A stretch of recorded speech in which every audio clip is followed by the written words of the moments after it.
नमस्कार विद्यार्थी, हम पढ़ रहे थे कक्षा सेकंड एसएसटी के अंदर पार्ट 2 लॉग अक्षांश पर देशांतर के बारे में। अब देखो देशांतर क्या है। किसी स्थान की स्थिति को बताने के लिए उस स्थान के अक्षांश के अतिरिक्त कुछ और जानकारियों की हमें क्या होती है, आवश्यकता भी होती है। अब जो कुछ उसके अक्षांश के अतिरिक्त जो हमें जानकारियों की आवश्यकता होती है उसके बारे में हम अध्ययन करते हैं, तभी हम देशांतर के बारे में क्या है समझ पाएंगे। जैसे कि यहाँ बताया गया है कि जैसे प्रशांत महासागर में स्थित टोंगा द्वीप, प्रशांत महासागर में कौन सा द्वीप है, प्रशांत महासागर,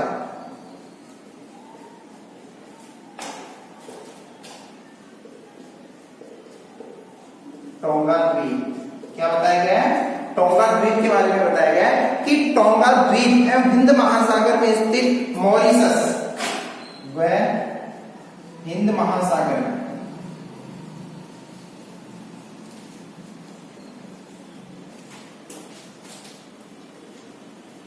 मॉरिशस, ये भी क्या है, द्वीप है। मतलब प्रशांत महासागर में टोंगा द्वीप और हिंद महासागर में कौन सा, मॉरिशस द्वीप। एक ही अक्षांश क्या है, एक ही अक्षांश पर स्थित, क्या बताया गया, एक ही अक्षांश पर क्या है, ये स्थित है। एक ही अक्षांश पर क्या है, स्थित, जिसमें 20 डिग्री क्या बताया गया, 20 डिग्री अक्षांश, कितने पे है ये, 20 डिग्री अक्षांश पे ये स्थित बताया गया है। ठीक है, 20 डिग्री अक्षांश दक्षिणी ध्रुव की तरफ, किधर है, दक्षिण दिशा के अंदर ये स्थित है। पर स्थित है, उनकी सही स्थिति जानने के लिए पता करना है कि उनकी सही स्थिति जानने के लिए कि उत्तर ध्रुव को दक्षिण ध्रुव से जोड़ने वाली संदर्भ रेखा से, मतलब इनकी सही स्थिति जानने के लिए हम उत्तर ध्रुव से, इससे उत्तर ध्रुव से दक्षिण दिशा या दक्षिण दिशा की ओर जो है, ये हो गया नॉर्थ और ये हो गया साउथ, ये होगी ईस्ट और ये हो गई, सॉरी ये हो गई ईस्ट और ये हो गई वेस्ट। इस तरीके से ईस्ट वेस्ट, हाँ सही। तो इस तरीके से क्या है कि हम इसके बारे में अध्ययन करेंगे कि यहां से इसकी स्थिति के बारे में जानेंगे कि नॉर्थ से साउथ की ओर, नॉर्थ से किस ओर, साउथ की ओर की जो स्थिति है उसके बारे में हम अध्ययन करेंगे कि जोड़ने वाली जो उत्तर ध्रुव से दक्षिण ध्रुव, मतलब ये कौन सा है, उत्तर ध्रुव हो गया, उत्तर ध्रुव से कौन सा, दक्षिणी ध्रुव, दक्षिणी ध्रुव की ओर, यानी उत्तर ध्रुव से दक्षिण ध्रुव, क्या बताया गया इसमें, उत्तर ध्रुव से दक्षिणी ध्रुव से जोड़ने वाली संदर्भ रेखा से पूर्व से पश्चिम, क्या बताया गया है, पूर्व से पश्चिम की ओर, पूर्व इधर और पश्चिमी साइड में, तो पूर्व से पश्चिम की ओर क्या बताया गया है, पूर्व से पश्चिम की ओर इन स्थानों की दूरी कितनी है, उत्तर ध्रुव से दक्षिण ध्रुव और पूर्व से पश्चिम की, इन स्थानों की जो दूरी है, उन दूरी का हम क्या करेंगे, उन दूरी को हम ज्ञात करेंगे। जानने की जो स्थिति है, दूरी को जानने की स्थिति है, उसमें जो ये संदर्भ रेखाएं, जो रेखाएं जिसमें ये बताया गया है कि रेखाओं को देशांतरी यामोत्तर कहते हैं, जो उत्तर ध्रुव से दक्षिण ध्रुव और इस ईस्ट से वेस्ट, मतलब पूर्व से पश्चिम की ओर की जो डिस्टेंस होती है, इन डिस्टेंस को बताने वाली स्थिति को क्या कहते हैं, मानक यामोत्तर रेखा कहते हैं, यामोत्तर रेखा कहते हैं, देशांतरी यामोत्तर रेखाएं, जिसमें यहाँ पे ये चीज बन जाएगी, देखो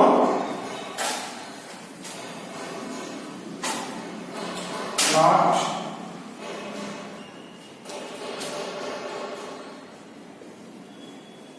उत्तर ध्रुव से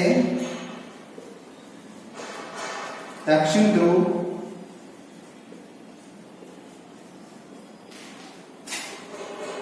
पूर्व से पश्चिम,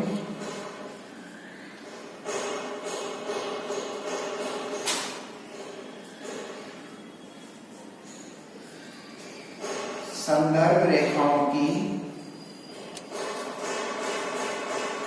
स्थिति, क्या बताएगी, संदर्भ रेखाओं की स्थिति या दूरी को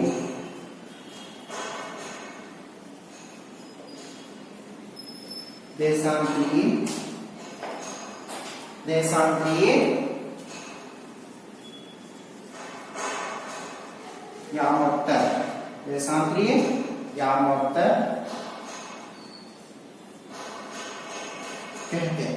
उत्तर ध्रुव से दक्षिण ध्रुव तक, पूर्व से पश्चिम की संदर्भ रेखाओं की स्थिति दूरी को देशांतरीय यामोत्तर कहते हैं। क्या कहते हैं? देशांतरीय यामोत्तर कहते हैं। ठीक है। अब उनके बीच की दूरी को देशांतर में अंशों में मापा जाता है। अब इनकी जो बीच की दूरी है,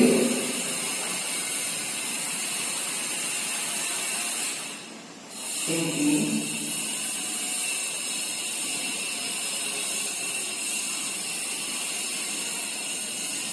मध्य की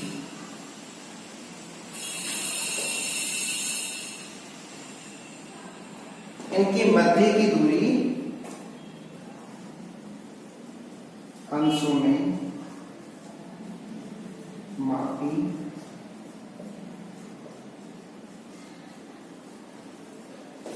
क्या होता है? इनकी मध्य की जो दूरी है वो किसमें मापी जाती है? अंशों के अंदर मापी जाती है। अंशों के अंदर इनका माप क्या होता है? प्रत्येक अंश को मिनट में तथा प्रत्येक अंश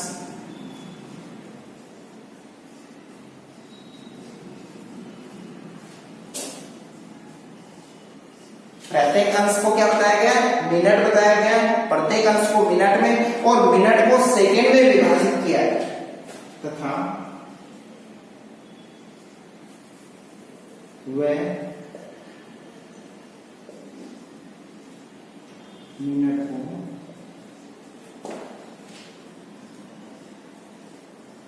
सेकंड में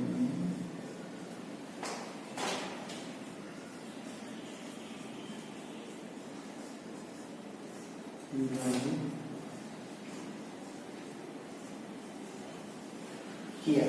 इनकी मध्य की दूरी अंशों में मापी जाती है तथा प्रत्येक अंश मिनट में व मिनट को सेकंड में विभाजित किया गया है। इस तरीके से इसके बारे में ये बताया गया है। ठीक है। और बीच की दूरी ध्रुवों की तरफ बढ़ने पर घटती जाती है। बीच की दूरी क्या होती है? जब हम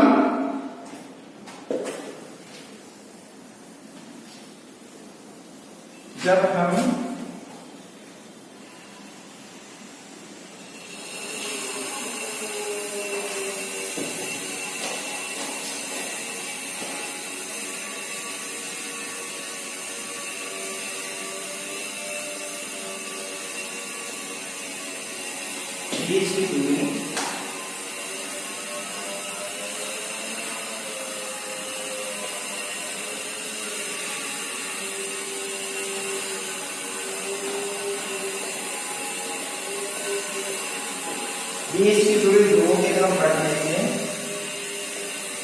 बीच की दूरी ध्रुवों की तरफ बढ़ने से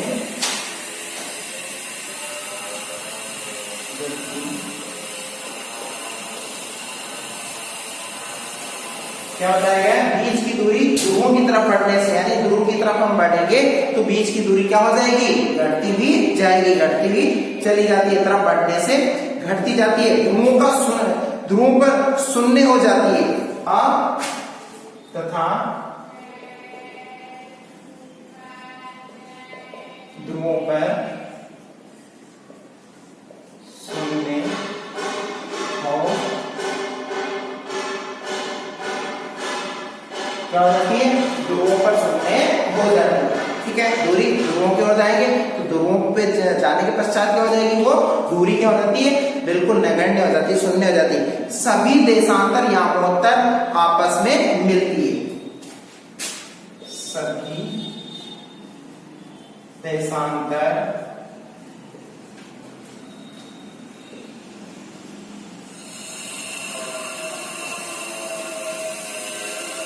आपस में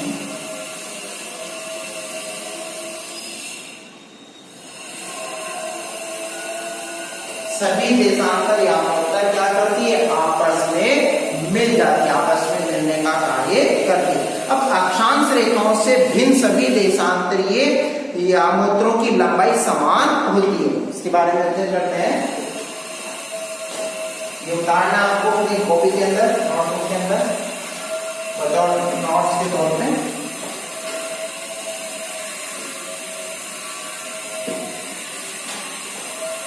पांचवा बिंदु बताया गया इसमें कि पांचवा बिंदु के रूप में क्या बन रहा है कि अक्षांश रेखाएं, यानी अक्षांश मतलब क्या होता है, समांतर रेखाएं। समांतर रेखाओं को क्या बताया गया, अक्षांश रेखाएं कहते हैं। तो सभी देशांतरीय यामोत्तर की लंबाई समान होती है। सभी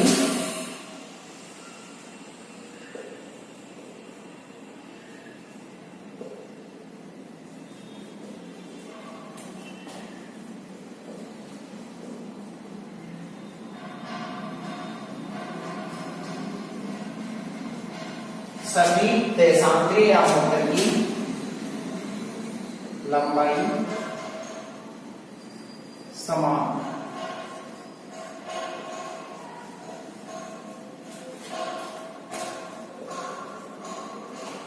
सभी देशांतरीय यामोत्तर की लंबाई क्या होती है, समान होती है, समान बताई गई है। ठीक है, और दूसरी चीज इसमें बताई गई यामोत्तरों की लंबाई समान होती है, और जो है तभी सभी देशों में, मतलब क्या बताया गया, सभी देशों के अंदर सभी देशों ने निश्चय किया कि ग्रीनविच जहां ब्रिटिश राज के वेधशाला स्थित है, सभी देशों ने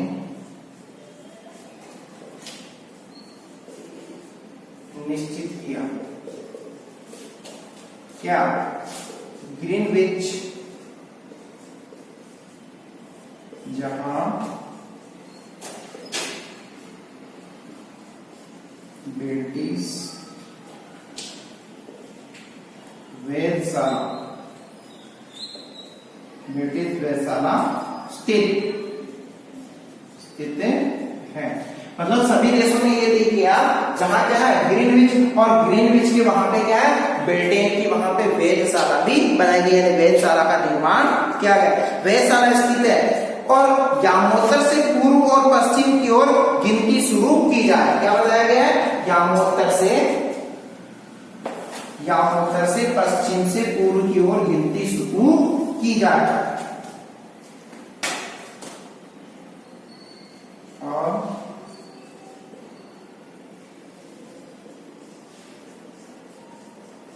यामोत्तर से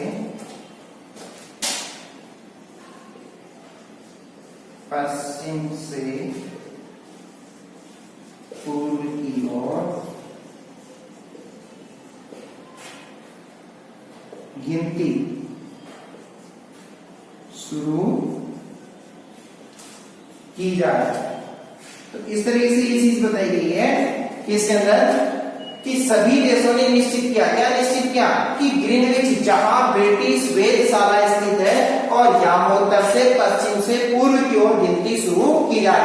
ये सभी देशों के द्वारा तय किया गया था। तो क्या तय किया गया था कि सभी देश मिलके उन्होंने एक मीटिंग की, और मीटिंग के अंदर ये निर्णय लिया गया था कि ग्रीनविच जो है मिडिल स्टेशन माना गया, और जहां क्या स्थित है, ब्रिटेन की वेधशाला स्थित है, और यामोत्तर से पश्चिम से पूर्व की ओर इसकी क्या की जाए, गिनती की शुरुआत की जाएगी। और गिनती की जो शुरुआत की जाएगी वहां ये चीज तय की गई कि पश्चिम की ओर गिनती शुरू की जाए, और प्रमुख यामोत्तर, जिसे क्या कहते हैं, इसे यामोत्तर को प्रमुख यामोत्तर कहते हैं, तथा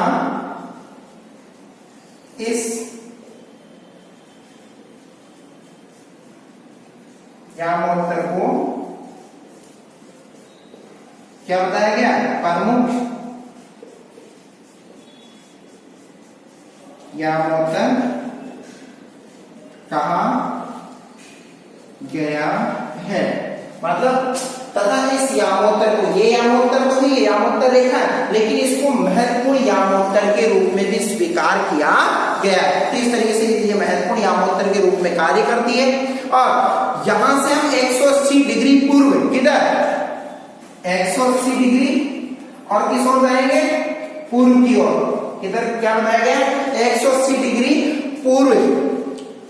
इसका मान 0 डिग्री देशांतर है, मतलब प्रमुख है, और इसका मान क्या बताया गया, इसको प्रमुख के रूप में, और इसका मान क्या बताया गया, यामोत्तर का 0 डिग्री अक्षांश। क्या बताया गया, सॉरी 0 डिग्री देशांतर माना गया।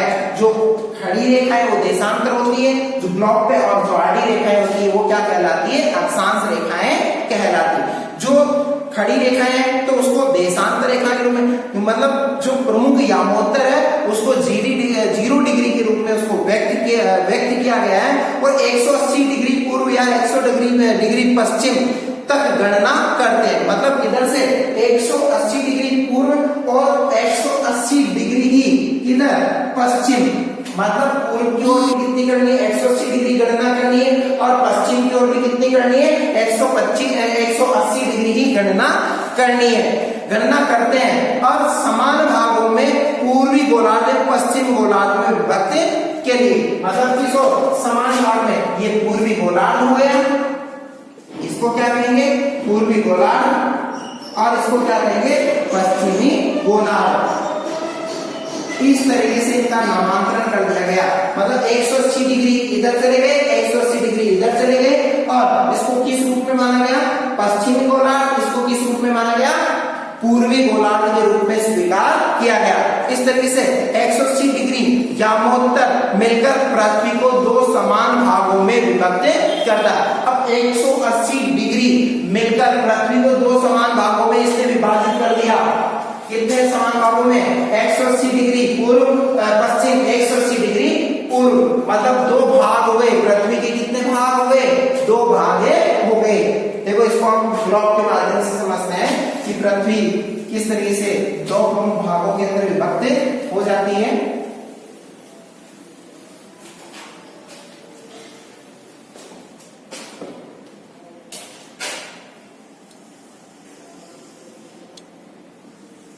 ठीक है, ये हो गई यामोत्तर, और इधर भी 180 पूर्व गोलार्ध, और इधर भी 180 डिग्री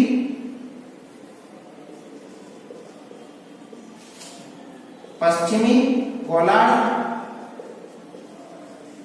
और यह आपकी क्या है, पृथ्वी। पहला हिस्सा पृथ्वी का और ये दूसरा हिस्सा, मतलब इसको 2 समान भागों में बांट दिया किसने, यामोत्तर ने। 180 डिग्री पूर्वी गोलार्ध और 180 डिग्री पश्चिमी गोलार्ध, 2 प्रमुख भागों के अंदर पृथ्वी का क्या कर दिया गया, विभाजन कर दिया गया। तो इस तरीके से इसको 2 प्रमुख भागों के अंदर विभाजित करती है, मिलकर पृथ्वी को 2 भागों में पूर्वी गोलार्ध तथा पश्चिम गोलार्ध में विभक्त करती है।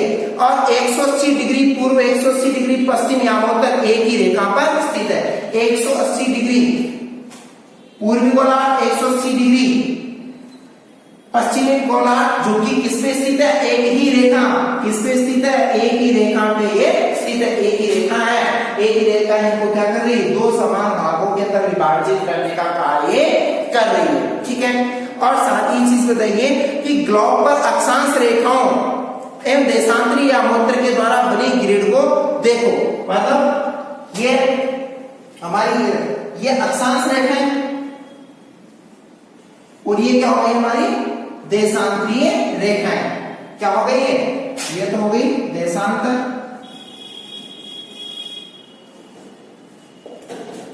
और ये हो गई अक्षांश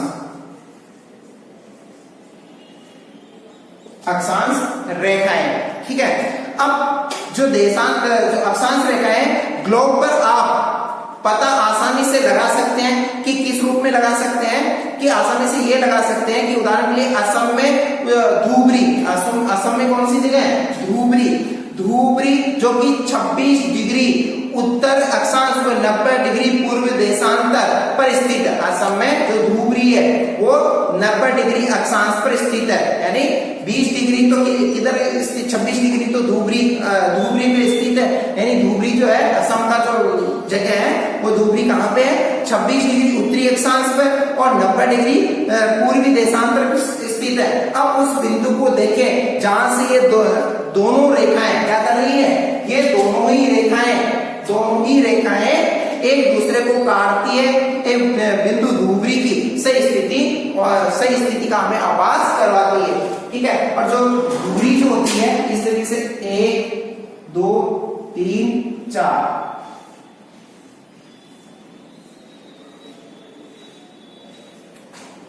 कै ख और ग, यहां हमने दे दिया ए बिंदु, ठीक है। और यहां दे दिया हमने ख बिंदु। अब ये जो दूरी है इनके बीच में ये अक्षांशीय दूरी होती है। ये क्या कहलाती है? अक्षांशीय दूरी कहलाती है। तो इसको अक्षांशीय दूरी के रूप में बताया गया है। तो इस तरीके से हम देशांतर के बारे में अध्ययन कर सकते हैं। अब हमारा जो नेक्स्ट बिंदु होगा अक्षांश के पश्चात जो नेक्स्ट बिंदु होगा वो है देशांतर और समय। इसके हम नेक्स्ट क्लास के अंदर इसका अध्ययन करेंगे। धन्यवाद।